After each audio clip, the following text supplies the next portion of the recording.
Namaste and good morning, everyone.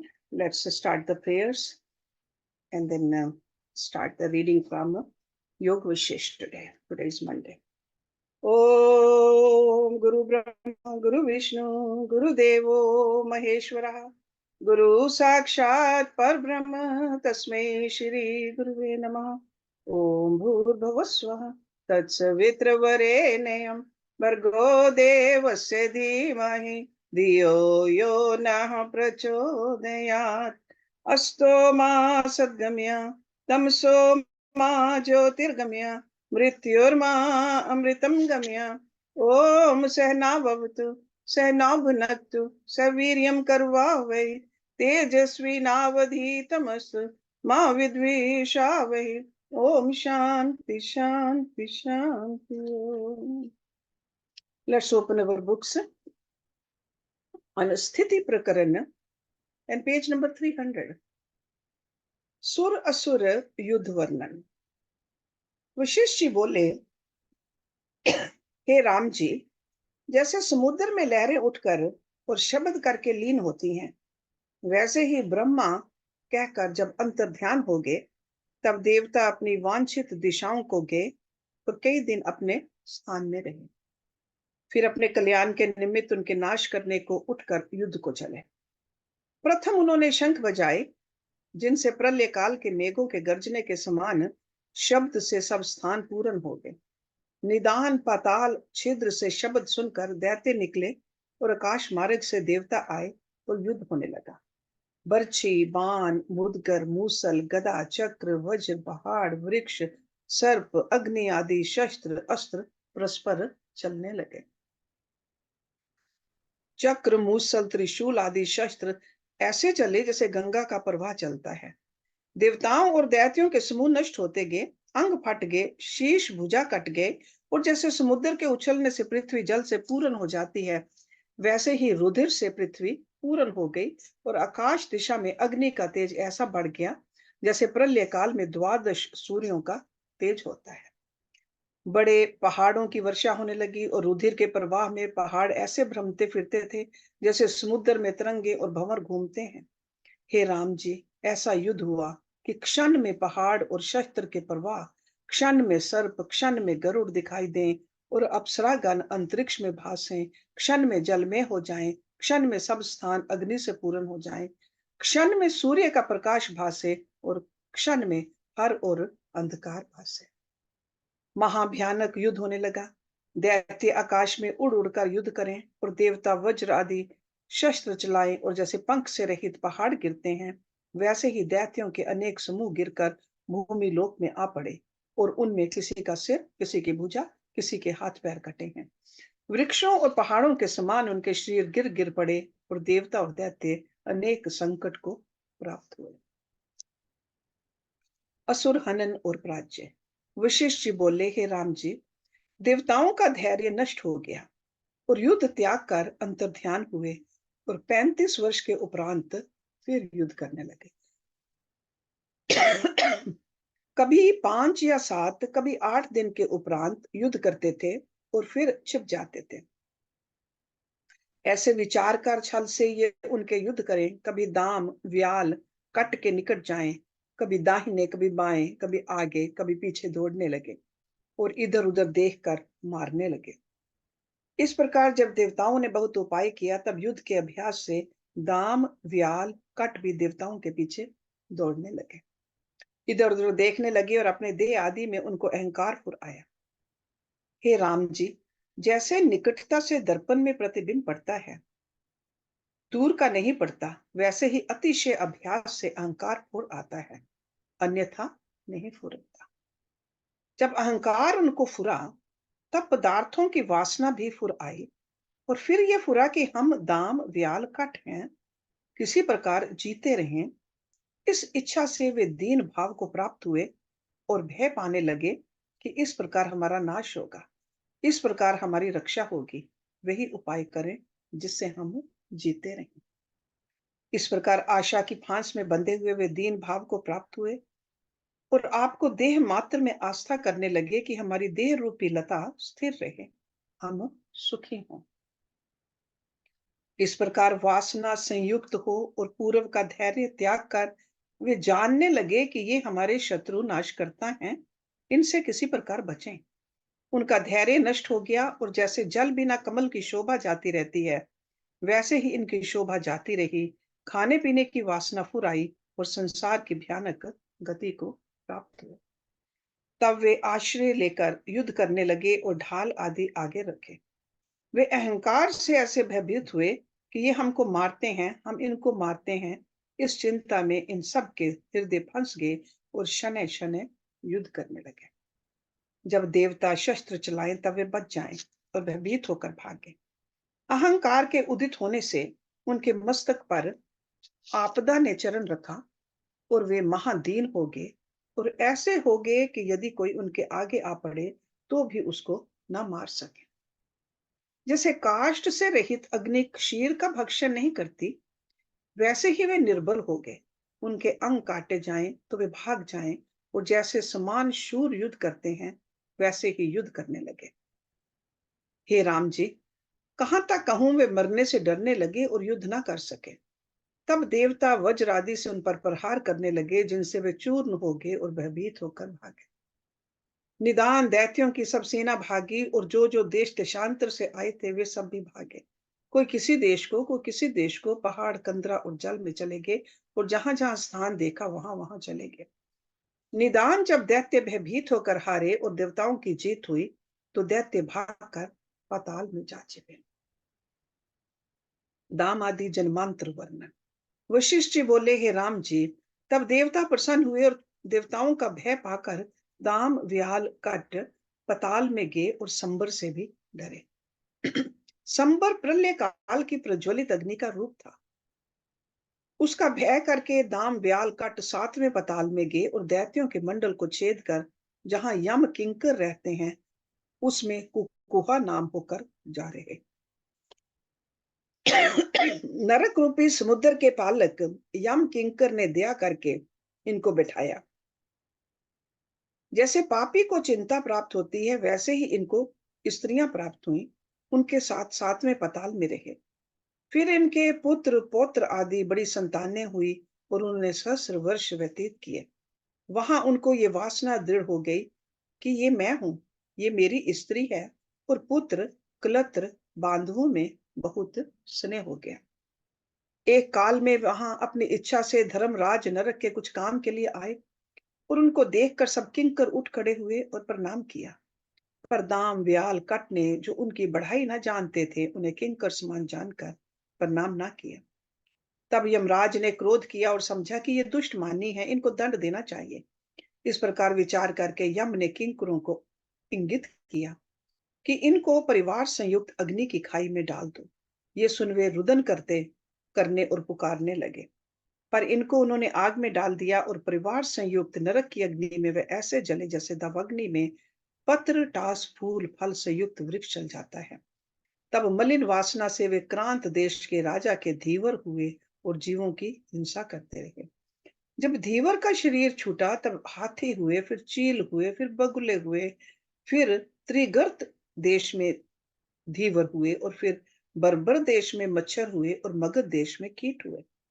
हे राम जी, इस प्रकार दाम व्याल कट तीनों ने वासना से अनेक जन्म पाए और फिर कश्मीर देश में एक ताल है, उसमें तीनों मच हुए।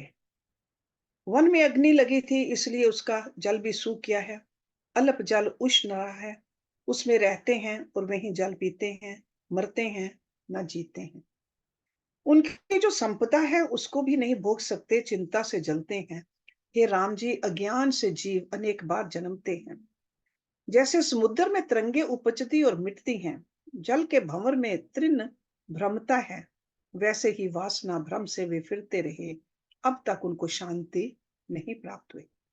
अहंकार वासना महादुख का कारण है, इसके त्याग से सुख है, अन्यथा सुख कदापि नहीं। दाम आदि की सत्ता एवं असत्ता का निराकरण। वशिष्ठ जी बोले, हे राम जी, तुम्हारे प्रबोध के निमित्त मैंने तुमको दाम व्याल कट का न्याय कहा है, उनकी तरह तुम मत होना। See, we learn from others' mistakes and we learn from others good examples also. अविवेकी का निश्चय ऐसा है कि अनेक आपदा को प्राप्त करता है और अनंत दुख भोगवाता है। कहाँ संबर दैत्य की सेना के नाथ और देवताओं के नाश करता, और कहाँ तो जल के मच्छ हो जर्जरी भाव को प्राप्त हुए। कहाँ वह धैर्य और बल जिससे देवताओं को नाश करना और भगाना और आप चलाईमान ना होना, और कहाँ क्रांत देश के राजा के किंकर धीवर होना। कहाँ वह निरहंकार चित शांति उदारता और धैर्य, और कहाँ वासना से मिथ्या अहंकार से संयुक्त होना। इतने दुख और आपदा केवल अहंकार से हुए। Underline that. सो मेन शत्रु अहंकार। अहंकार से संसार रूपी विष की मंजरी प्रतिशाखा बढ़ती है। संसार रूपी वृक्ष का बीज अहंकार है। जब तक अहंकार है तब तक अनेक दुख और आपदाएं प्राप्त होती हैं। इससे तुम यत्न करके अहंकार का त्याग करो। अहम वृत्ति को असत रूप जानो कि मैं कुछ नहीं। इस मार्जन से सुखी हो गए। हे राम जी, आत्म रूपी अमृत का चंद्रमा है और शीतल और शांत रूप उसका अंग है। अहंकार रूपी मेघ से वह अदृष्ट हुआ नहीं भासता। जब विवेक रूपी पवन चले तब अहंकार रूपी मेघ निवृत्त हो और आत्म रूपी चंद्रमा प्रत्यक्ष भासे। जब अहंकार रूपी पिशाच उपजा तब तो दाम व्याल कट तीनों माया रूप दानव सत होकर अनेक आपदाओं को भोगते हैं। अब तक वे कश्मीर के ताल में मच्छ रूप से पड़े हैं और सिवार का भोजन करने को यत्न करते हैं। जो अहंकार न होता तो इतनी आपदा क्यों पाते। राम जी बोले, हे भगवान, सत्य का अभाव नहीं होता और असत का भाव नहीं होता। असत दाम व्याल कट सत्य कैसे हुए। वशिष्ठ जी बोले, हे राम जी, इस प्रकार है कि जो सत्य नहीं उसका भान नहीं होता, परंतु कोई सत्य को असत्य देखता है और कोई असत्य को सत्य देखता है। जो स्थिति है इसी युक्ति से तुमको प्रबोध करूंगा। राम जी ने पूछा, हे भगवान, हम तुम जो ये सब हैं वे सत्य रूप हैं और दाम आदि माया मात्र असत्य रूप थे। वे सत्य कैसे हुए ये कहिए। वशिष्ठ जी बोले, हे राम जी, जैसे दाम आदि माया रूप मृग तृष्णा के जलवत असत्य से स्थित हुए थे, वैसे ही तुम हम देवता दानव संपूर्ण संसार असत्य माया मात्र सत्य होकर भासता है, वास्तव में कुछ नहीं। जैसे स्वप्न में जो अपना मरना भासता है वह असत्य रूप है, वैसे ही हम तुम आदि ये जगत असत्य रूप है। जैसे स्वप्न में जो अपने मरे बांधव मिलते हैं और प्रत्यक्ष चर्चा करते भासते हैं वे असत्य रूप होते हैं, वैसे ही ये जगत भी असत्य रूप है। हे राम जी, ये मेरे वचन मूढ़ों का विषय नहीं, उनको नहीं शोभते, क्योंकि उनके हृदय में संसार का सद्भाव दृढ़ हो गया है और अभ्यास बिना इस निश्चय का अभाव नहीं होता। So that means the mood people think that this sansar is real. They cannot understand this. जैसा निश्चय किसी के हृदय में दृढ़ हो रहा है वह दृढ़ अभ्यास के यत्न बिना कदापि दूर नहीं होता। जिसको ये निश्चय है कि संसार सत्य है वह मूर्ख उन्मत्त है, और जिसके हृदय में संसार का सद्भाव नहीं होता वह ज्ञानवान। उसे केवल ब्रह्म सत्ता का भाव होता है और अज्ञानी को संसार भासता है। अज्ञानी के निश्चय को ज्ञानी नहीं जानता और ज्ञानी के निश्चय को अज्ञानी नहीं जानता। जैसे मद मत के निश्चय को अमत नहीं जानता और अमत के निश्चय को मत नहीं जानता, वैसे ही ज्ञानी और अज्ञानी का निश्चय इकट्ठा नहीं होता। जैसे प्रकाश और अंधकार और धूप और छाया इकट्ठी नहीं होती, वैसे ही ज्ञानी और अज्ञानी का निश्चय एक नहीं होता। जिसके चित्त में जो निश्चय है उसको जब वही अभ्यास और यत्न करके दूर करे तब दूर होता है, अन्यथा नहीं। ज्ञानी भी अज्ञानी के निश्चय को दूर नहीं कर सकता। जैसे मृतक की जीव कला को मनुष्य ग्रहण नहीं कर सकते कि उसके निश्चय में क्या है। जो ज्ञानवान है उसके निश्चय में सर्व ब्रह्म का भान होता है और उसे संसार द्वैत नहीं भासता। उसी को मेरे वचन शोभते हैं। आत्म अनुभव सर्वदा सत रूप है और सब असत पदार्थ हैं। ये वचन प्रबुद्ध के विषय हैं और उसी को शोभते हैं। अज्ञानी को संसार सत भासता है, इससे ब्रह्मवाणी उसको शोभा नहीं देते। ज्ञानी को यह निश्चय होता है कि संसार रंच मात्र भी सत्य नहीं, एक ब्रह्म ही सत्य है। ये अनुभव बोधवान का है। उसके निश्चय को कोई दूर नहीं कर सकता कि परमात्मा से इतर कुछ नहीं। जैसे स्वर्ण में भूषण भाव नहीं, वैसे ही आत्मा में सृष्टि भाव नहीं। अज्ञानी को पंचभूत से व्यतिरेक कुछ नहीं भासता। जैसे स्वर्ण में भूषण नाम मात्र है, वैसे ही वह आपको नाम मात्र जानता है। सम्यक दर्शी को इसके विपरीत भासता है। जो पुरुष होकर कहे मैं घट हूं, तो जैसे ये निश्चय उन्मत्त है, वैसे ही हम तुम आदि भी असत रूप हैं। सत्य वही है जो शुद्ध, संवित बोध, निरंजन, सर्वगत, शांत रूप, उदय अस्त से रहित है। जैसे नेत्र दूषण वाले को आकाश में पेड़ भासते हैं, वैसे ही अज्ञानी को संसार सतरूप भासता है। आत्म सत्ता में जैसा जैसा किसी को निश्चय हो गया है, वैसा ही तत्काल होकर भासता है। वास्तव में जैसे दामादि थे, वैसे ही तुम हम आदि संसार है और अनंत चेतन आकाश सर्वगत निराकार में स्फूर्ति है। वही देह आकार होकर भासती है। जैसे संवित का किंचन दामादि निश्चय से आकारवान होकर भासे, वैसे ही हम तुम भी संवेदन के फुरने से ही स्थिर हुए हैं। जैसे स्वपन नगर और मृग तृष्णा की नदी भासती है, वैसे ही हम तुम आदि संसार आत्म रूप भासते हैं। पर बुद्ध को सब चिद आकाश ही भासता है और सब मृग तृष्णा और स्वपन नगरवत भासता है। जो आत्मा की ओर जागे हैं और संसार की ओर सोए हैं, वे मोक्ष रूप हैं। और जो आत्मा की ओर से सोए और संसार की ओर से जागे हैं, वे अज्ञानी बंध रूप है।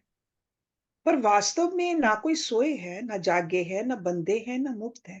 केवल चिद आकाश संसार रूप होकर भासता है। निर्वाण सत्ता ही लोक लक्ष्मी होकर स्थित हुई है और लोक निर्वाण रूप है। दोनों एक वस्तु के पर्याय हैं। जैसे तरु और विटप एक ही वस्तु के दो नाम हैं, वैसे ही ब्रह्म और संसार एक ही वस्तु के पर्याय हैं।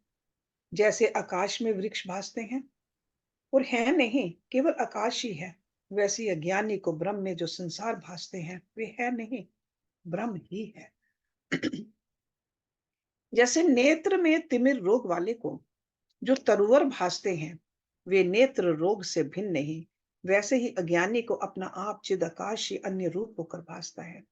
वह चिदाकाश सर्व और व्यापक रूप है और उससे भिन्न संसार असत्य है। सत्य रूप एक विस्तृतकार महाशिलावत घन स्वच्छ निस्पंदन उदय अस्त से रहित वही सत्ता है। इसलिए सर्व कलना को त्याग कर उसी अपने आप में स्थित हो।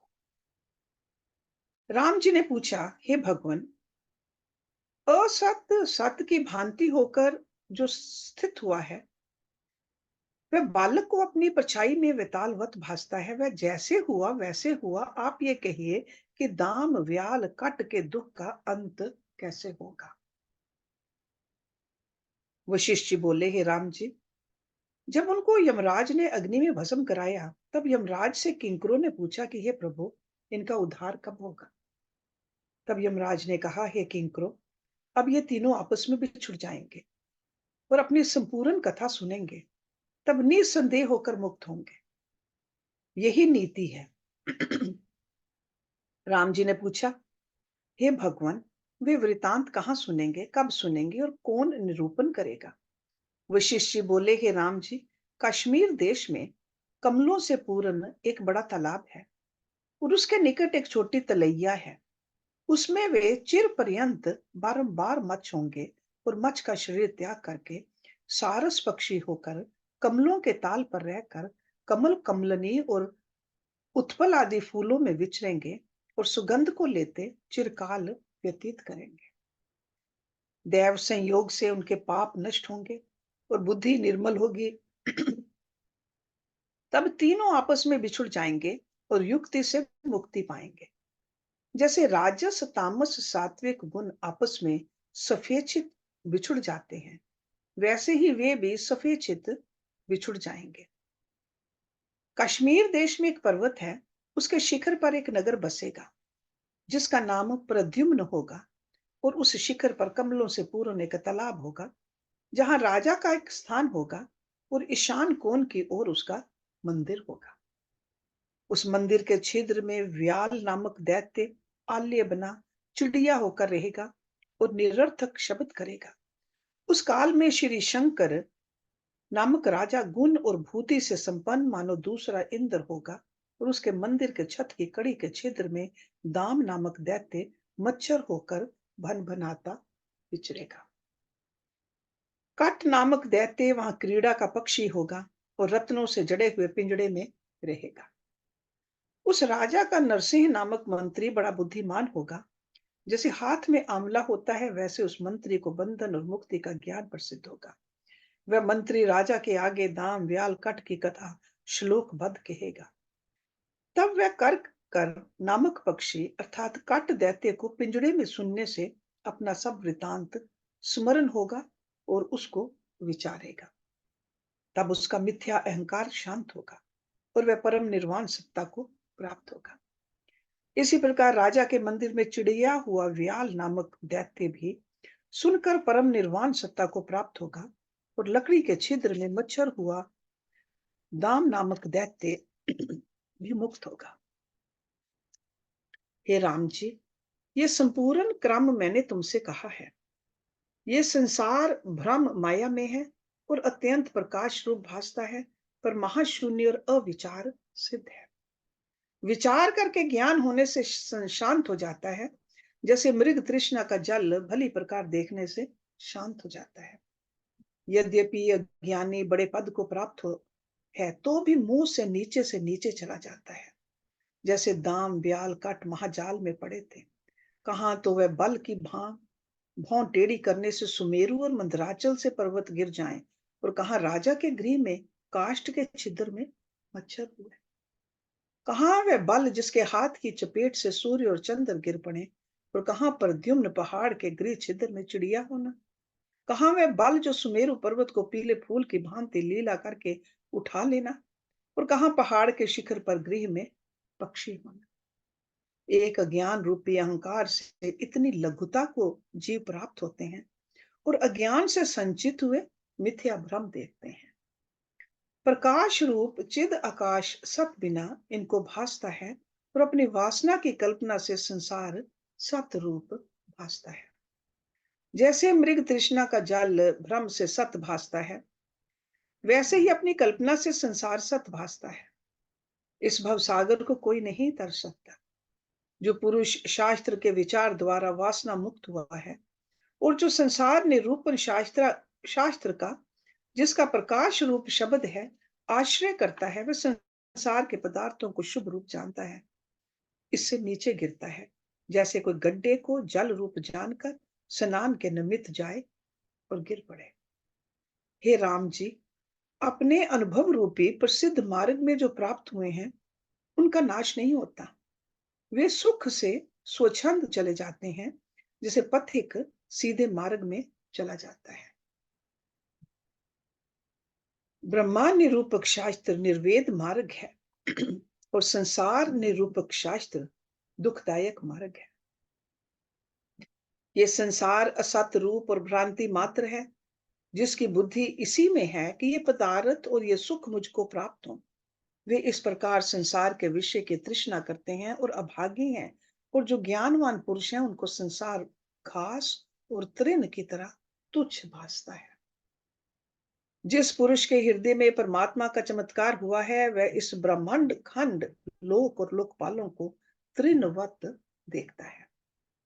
जैसे जीव आपदा को त्यागता है, वैसे ही उसके हृदय में ऐश्वर्य भी आपदा रूप त्यागने योग्य है। इससे हृदय से निश्चयात्मक तत्व में रहो और बाहर जैसा अपना आचार है वैसा करो। आचार का व्यतिक्रम न करना, क्योंकि व्यतिक्रम करने से शुभ कार्य भी अशुभ हो जाता है। जैसे राहु दैत्य ने अमृत पान करने का यत्न किया था, पर व्यतिक्रम करने से शरीर कटा। इससे शास्त्र अनुसार चेष्टा करना कल्याण का कारण है। सो व्यतिक्रम क्या होता है? उल्टा जाना। What you're supposed to do, but you do it opposite of that. संत जनों की संगति और सख्त शास्त्रों के विचार से बड़ा प्रकाश प्राप्त होता है। जो पुरुष इनका सेवन करता है, वह मोह अंधकूप में नहीं गिरता। हे राम जी, वैराग्य, धैर्य, संतोष, उदारता आदि गुण जिसके हृदय में प्रवेश करते हैं, वह पुरुष परम संपदावान होता है और आपदा को नष्ट करता है। जो पुरुष शुभ गुणों से संतुष्ट है और सत्य शास्त्र के श्रवण राग में रमा है और जिसे सत्य की वासना है, वही पुरुष है और सब पशु है। जिसमें वैराग्य, संतोष, धैर्य आदि गुणों से चांदनी फैलती है और हृदय रूपी आकाश में विवेक रूपी चंद्रमा प्रकाशता है, वह पुरुष शरीर नहीं, मानो कशीर सागर है। उसके हृदय में विष्णु विराजते हैं। जो कुछ उसको भोगना था वह उसने भोगा, और जो कुछ देखना था वह देखा। फिर उसे भोगने और देखने की तृष्णा नहीं रहती। जिस पुरुष का यथाक्रम और यथाशास्त्र आचार और निश्चय है, उसको भोग की तृष्णा निवृत्त हो जाती है। उस उस पुरुष के गुण आकाश में सिद्ध देवता और अप्सराएं गान करती हैं और वही मृत्यु से तरता है। भोग की तृष्णा वाले कदापि नहीं तरते। हे राम जी, जिन पुरुषों के गुण चंद्रमा की तरह शीतल हैं और सिद्ध और अप्सराएं जिनका गान करती हैं, वे ही पुरुष जीते हैं और सब मृतक हैं। इससे तुम परम पुरुषार्थ का आश्रय ग्रहण करो, तब परम सिद्धि को प्राप्त होंगे। वह कौन वस्तु है जो शास्त्र अनुसार अनुद्वेग होकर पुरुषार्थ करने से प्राप्त ना हो? कोई वस्तु क्यों ना हो, अवश्यमेव प्राप्त होती है। यदि चिरकाल व्यतीत हो जाए और सिद्ध ना हो, तो भी उद्वेग ना करे, और तो वह फल परिपक्व होकर प्राप्त होता है। उद्वेग मीन्स एजिटेशन। जैसे वृक्ष से जब परिपक्व होकर फल उतरता है, तब अधिक मिष्ट और सुखदायक होता है। शास्त्रगत व्यवहार करने वाला उस पद को प्राप्त होता है जहां शोक, भय और यत्न सब नष्ट हो जाते हैं, शांतिमान होता है। हे राम जी, मूर्ख जीवों की तरह संसार कूप में मत गिरो। ये संसार मिथ्या है। तुम उदार आत्मा हो, उठ खड़े हो और अपने पुरुषार्थ का आश्रय ग्रहण करो और इस शास्त्र को विचारो। जैसे शूर रण में प्राण निकलने लगे तो भी नहीं भागता और शस्त्र को पकड़कर युद्ध करता है कि अमर पद को प्राप्त हो, वैसे इस संसार में शास्त्र का विचार पुरुषार्थ है।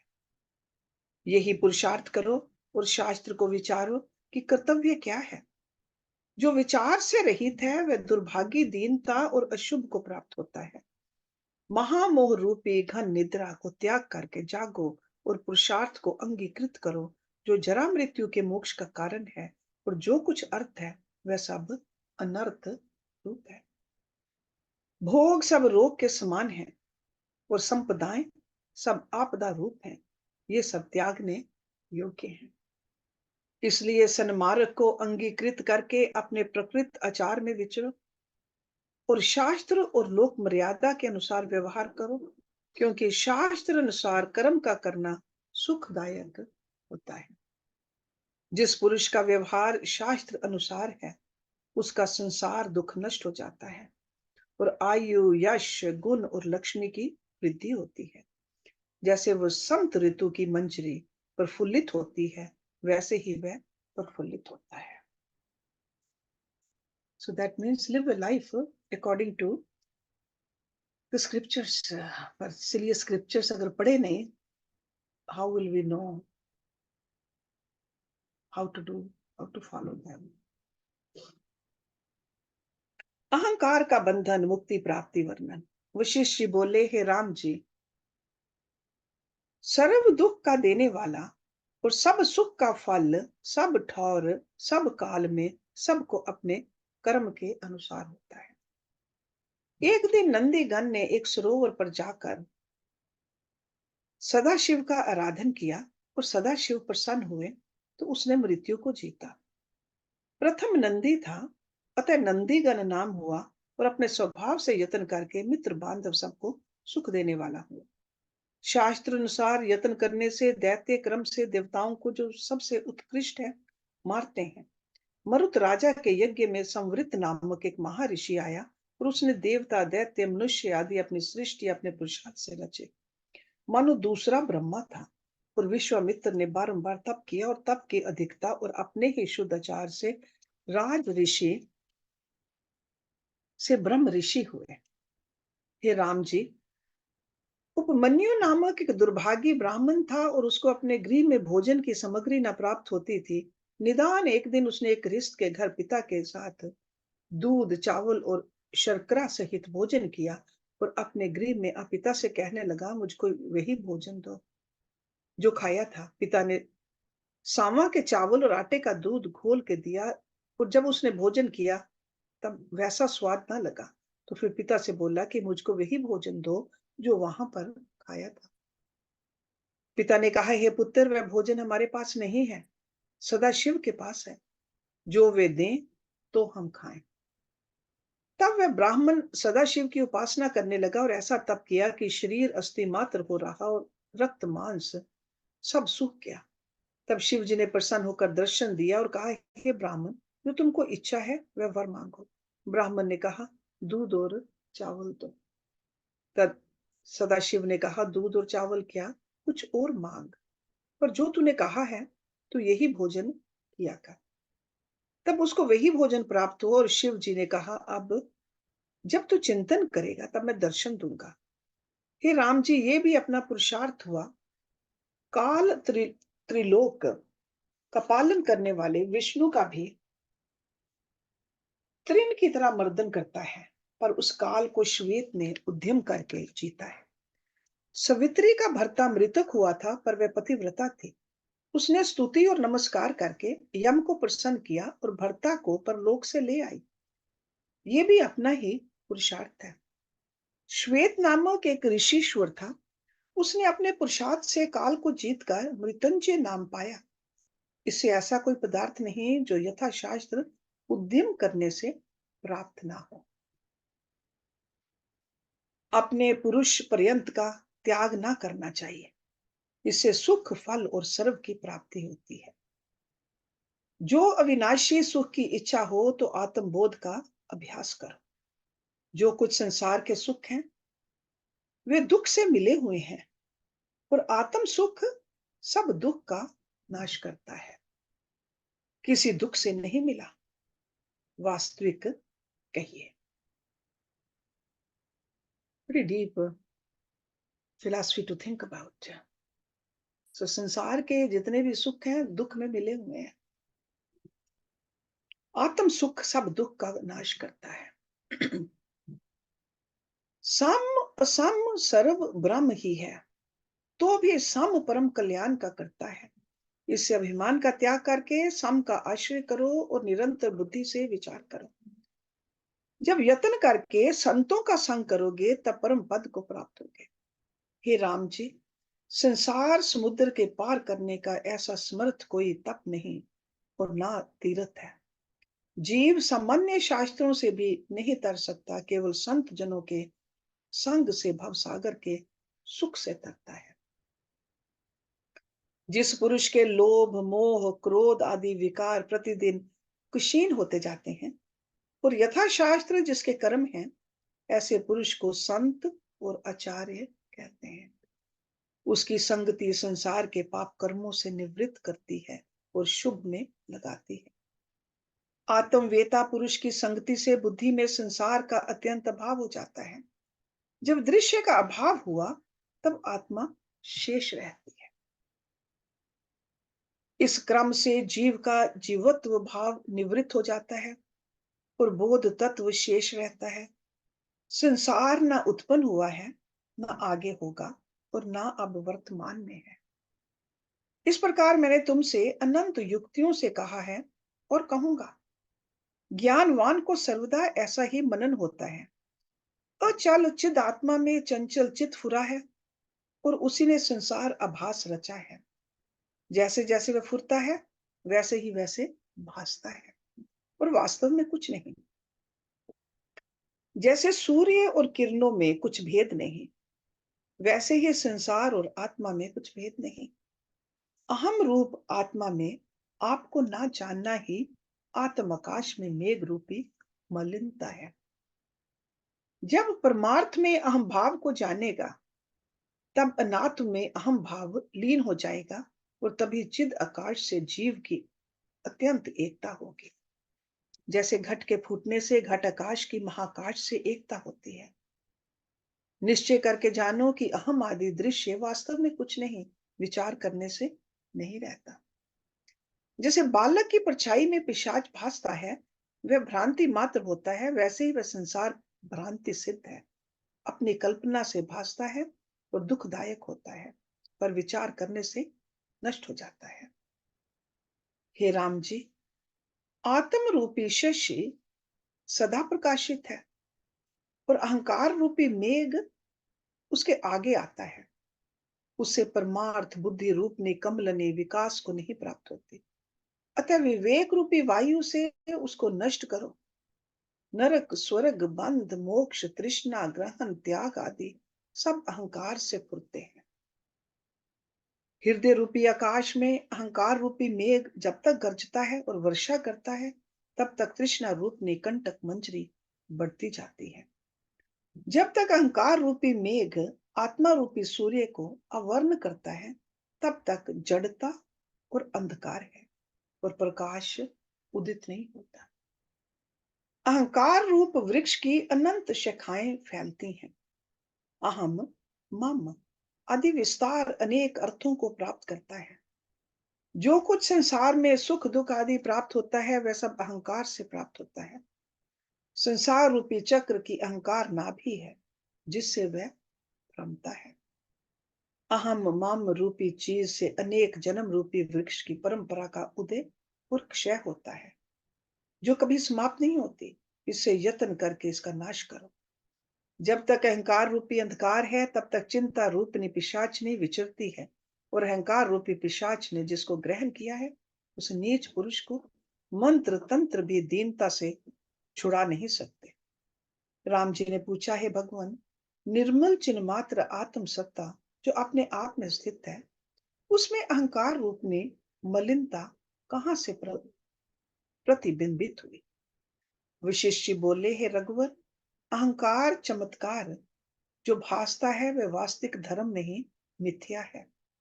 वासना भ्रम से हुआ है और पुरुष प्रयत्न द्वारा नष्ट हो जाता है। न मैं हूं न मेरा कोई है। अहम मम में कुछ सार नहीं। जब अहंकार शांत होगा, तब दुख भी कोई ना रहेगा। जब ऐसी भावना का निश्चय दृढ़ होगा, तब अहंकार नष्ट हो जाएगा। आत्मा में अहम कोई नहीं, सारे दृश्य में है। इस प्रकार जब फुरना शांत हुआ, तब अहंकार भी नष्ट हो जाएगा और जब अहंकार नष्ट हुआ, तब हे उपाध्य बुद्धि भी शांत हो जाएगी और समता आदि प्रसन्नता उदित होगी। अहंकार की प्रवृत्ति ही दुख का कारण है। राम जी ने पूछा, हे प्रभु, अहंकार और रूप क्या है? त्याग कैसे होता है? शरीर से रहित कब होता है और उसके त्याग से क्या फल होता है? वशिष्ठ जी बोले, हे राम जी, अहंकार तीन प्रकार का है। दो प्रकार का श्रेष्ठ अहंकार अंगीकृत करने योग्य है और तीसरा त्यागने योग्य है। इसका त्याग शरीर सहित होता है। ये सब दृश्य मैं ही हूं और परमात्मा अद्वैत रूप हूं, मुझसे भिन्न कुछ नहीं। ये निश्चय परम अहंकार है और मोक्ष देने वाला है, बंधन का कारण नहीं। इससे जीवन मुक्त विचरते हैं। यह अहंकार भी मैंने तुमको उपदेश के निमित्त कल्पित करके कहा है। वास्तव में ये भी नहीं है, केवल अचेत चिन्ह मात्र सत्ता है। दूसरा अहंकार ये है कि मैं सबसे भिन्न हूं और बाल के अग्रभाग के 100वें भाग के बराबर सूक्ष्म हूं। ऐसा निश्चय भी जीवन मुक्ति है और मोक्षदायक है, बंधन का कारण नहीं। ये अहंकार भी मैंने तुमसे कल्पित करके कहा है, वास्तव में ये कहना भी युक्त नहीं है। तीसरा अहंकार ये है कि हाथ पांव आदि इतना मात्र अपने आप को जानना, इसमें जिसका निश्चय है वह तुच्छ है पर अपने बंधन का कारण है। इसको त्याग दो, ये दुष्ट रूप परम शत्रु है। इसमें जो जीव मरते हैं वे परमार्थ की ओर नहीं जाते। ये अहंकार रूपी चतुर शत्रु बड़ा बली है। नाना प्रकार के जन्म और मानसिक दुख, काम, क्रोध, राग, द्वेष आदि का देने वाला है। ये सब जीवों को नीच बनाता है और संकट में डालता है। इस दुष्ट अहंकार के त्याग के बाद जो शेष रहता है वह आत्म भगवान मुक्त रूप सत्ता है। हे राम जी, लोक में जो शरीर की अहंकार भावना है कि मैं ये हूं, इतना हूं, यही दुख का कारण है। इसका महापुरुषों ने त्याग किया है। वे जानते हैं कि हम देह नहीं हैं, शुद्ध चिदानंद स्वरूप है। प्रथम जो दो अहंकार मैंने तुमको कहे हैं वे अंगीकृत करने योग्य और मोक्षदायक है, और तीसरा अहंकार त्यागने योग्य है क्योंकि दुख का कारण है। इसी अहंकार को ग्रहण करके दाम, व्याल, कट आपदा को प्राप्त हुए, जो महाभयदायक हैं और कहने में नहीं आता, और जिन्होंने भोगा है उनका क्या कहना है, वे ही जानते हैं। राम जी ने पूछा, हे भगवान, तीसरा अहंकार जो आपने कहा है उसका त्याग करने से पुरुष का क्या भाव रहता है और उसको क्या विशेषता प्राप्त होती है? वशिष्ठ जी बोले, हे राम जी, जब जीव अनात्मा के अहंकार को त्याग करता है तब परम पद को प्राप्त होता है। जितना जितना वह त्याग करता है उतना ही उतना दुख से मुक्त होता है। अतः इसको त्याग करके आनंद प्राप्त हो। इसको त्याग कर महापुरुष शोभित होता है। जब तुम इसको त्यागोगे तब ऊंचे पद को प्राप्त होगे। सर्वकाल सर्व यत्न करके दुष्ट अहंकार को नष्ट करो। परमानंद बोध के आगे अवर्ण यही है। इसके त्याग से बोधवान होते हैं। जब ये अहंकार दूर होता है तब शरीर पुण्य रूप हो जाता है, जो परम सार के आश्रय को प्राप्त होता है। यही परम पद है। जब मनुष्य स्थूल अहंकार का त्याग करता है तब सर्व व्यवहार चेष्टा में आनंद मूर्ति होता है। जिस पुरुष का अहंकार शांत हुआ है उसको भोग और रोग दोनों स्वाद नहीं देते। जैसे अमृत से जो तृप्त हुआ है उसको खट्टा और मीठा दोनों स्वाद नहीं देते। अर्थात वह राग द्वेष से चलायमान नहीं होता, एक रस रहता है। जिसका अनात्मा में अहम भाव नष्ट हुआ है उसको भोगों में राग नहीं होता और तृष्णा, राग, द्वेष नष्ट हो जाते हैं। जैसे सूर्य उदय होने पर अंधकार नष्ट हो जाता है, वैसे ही अपने दृढ़ पुरुषार्थ से जिसके हृदय से अहंकार का अनुसंधान नष्ट होता है वह भव सागर को तर जाता है। इससे नहीं यही निश्चय धारण करो कि न मैं हूं, ना कोई मेरा है, अथवा सर्व मैं ही हूं, मुझसे भिन्न कुछ वस्तु नहीं। ये निश्चय जब दृढ़ होगा तब संसार की द्वैत भावना मिट जाएगी और केवल आत्म तत्व का सर्वदा मान होगा। We'll start from the next verse, सर्ग 34, अनासक्ति से ही तत्व बोध। ओम पूर्णमदा पूर्णमिदं पूर्णात् पूर्णमुदच्यते पूर्णस्य पूर्णमदाय पूर्णमेवावशिष्यते। ओम शांति शांति शांति। Thank you very much.